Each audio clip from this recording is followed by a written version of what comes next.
Shalom saudaraku, salam sejahtera dalam kasih Kristus. Jumpa lagi, kita bersama-sama merenungkan firman Tuhan. Saudara, Amsal 24 ayat 16. Sebab 7 kali orang benar jatuh, namun ia akan bangun kembali. Ada pengalaman-pengalaman yang seringkali kita alami dalam mengikut Tuhan. Bisa saja kita gagal, jatuh secara rohani, kecewa, dan itu kembali mengingatkan kepada kita bahwa pengalaman-pengalaman seperti itu justru menjadi pengalaman bukannya kita menyerah, tapi kita harus bangkit kembali. Di dalam bagian yang saya ingin sharingkan bagi kita semua ialah mengingatkan kita tentang bagaimana ketika Petrus dengan begitu semangat mengatakan kepada Tuhan, semua yang lain akan meninggalkan engkau tetapi aku tidak. Bahkan Petrus dengan yakin mengatakan dia akan terus setia kepada Tuhan. Tapi akhirnya Petrus menyangkal Tuhan. Menyangkal Yesus sebelum ayam berkokok. Kata-kata Yesus, engkau telah menyangkal aku 3 kali, dalam Matius 26 ayat 34. Ketika mengingat itu dan Petrus sadar, dia menangis dengan sedih, ya. Saudara, situasi seperti ini pun, apakah saudara atau saya dan saudara juga mengalami hal itu? Saya pribadi pernah mengalami seperti hal ini, di mana kecewa sekali, apalagi kecewa terhadap diri sendiri. Ketika studi, saya mendapatkan beasiswa dan tahun pertama itu berjalan lancar. Tapi memasuki tahun kedua, saya mulai dengan berbagai kesibukan yang saya pikir bahwa kesibukan itu baik sekali. Ya, akhirnya berdampak pada indeks prestasi saya jadi turun dan tidak memenuhi persyaratan untuk mendapat beasiswa. Pertama kali diingatkan saya, tapi kedua kali masih. Akhirnya beasiswa dihentikan.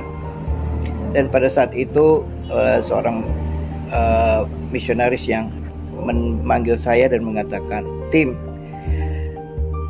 kamu harus rela melepaskan hal-hal yang baik untuk hal yang terbaik yang sekarang harus kamu lakukan." Ya, maksudnya apa yang saya lakukan, kesibukan saya dalam pelayanan dan sebagainya, karena saya lebih banyak urus dengan musik, itu baik. Tapi sekarang ada hal yang terbaik yang harusnya dilakukan, yaitu kamu belajar. Nah, setelah saya mendapatkan informasi bahwa beasiswa diputus, memang saya kembali ke kamar menangis.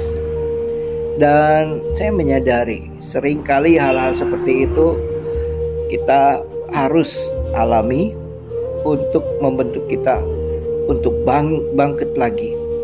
Dan memang dalam perjalanan waktu saya akhirnya harus keluar dari kampus, dan berjuang, ya, sedikit demi sedikit membiayai kuliah. Memang masih dibantu orang tua, tetapi semua ini mengajarkan saya bahwa seringkali bila kita mengalami hal itu, kita tidak boleh menyerah, harus bangkit lagi. Saudara, apa yang terjadi dengan Petrus? Tuhan memulihkan dia. Setelah Tuhan Yesus bangkit, membawa Petrus kembali dan memberikan semangat buat dia. Dan kita selalu ingat bahwa ketika Tuhan Yesus mengatakan, apakah engkau mengasihi aku? Sampai 3 kali. Dan itulah momen yang penting buat Petrus untuk bangkit kembali. Dan kita telah melihat juga bahwa setelah pada zaman Tuhan Yesus sudah naik ke surga, Petrus seorang rasul yang luar biasa yang dipakai Tuhan. Dan inilah satu pengalaman yang penting buat kita semua dalam hidup mengikut Tuhan, bahkan melayani Tuhan. Nah, ketika kita mengalami hal itu, gagal dan kecewa, dari renungan ini ada beberapa catatan yang dapat saya bagikan. Pertama, rendahkan dirimu dan bertobat. Memang kita harus merendahkan diri dan bertobat. Jangan cari alasan atau berdalih menyalahkan keadaan dan orang lain. Itu tidak boleh. Lihat kepada diri sendiri dulu. Bertobat. Kedua, terimalah kasih karunia dan pengampunan Tuhan dengan iman. Ya, ini penting sekali karena seringkali iblis menggunakan kesempatan ini supaya kita jadi akar pahit di luar kasih karunia Tuhan. Jangan biarkan itu. Kita harus terima kasih karunia Tuhan dan pengampunan. 3, jangan membuat keadaan bertambah buruk, ya. Karena kekecewaan, putus asa dan hilang harapan, kita tidak boleh. Kita harus segera menyelesaikan. Jadi kembali kepada Tuhan dan pulihkan. Kemudian dapatkan bantuan apapun yang Anda butuhkan untuk kembali ke jalur yang benar secepatnya. Jangan ditunda. Saudara, saya sangat bersyukur bahwa ketika saya mengalami itu ada masukan-masukan, nasihat, ada teman-teman yang langsung merangkul sehingga saya bangkit kembali. Dan inilah yang harus kita bangun. Kecewaan terhadap diri sendiri, kegagalan tidak boleh membuat kita lebih buruk. Harusnya kita bangkit kembali. 7 kali orang benar jatuh, namun ia bangun kembali. Jadi ketika kita jatuh, gagal, jangan biarkan tambah buruk, jangan menyerah, jangan putus asa, bangkit lagi.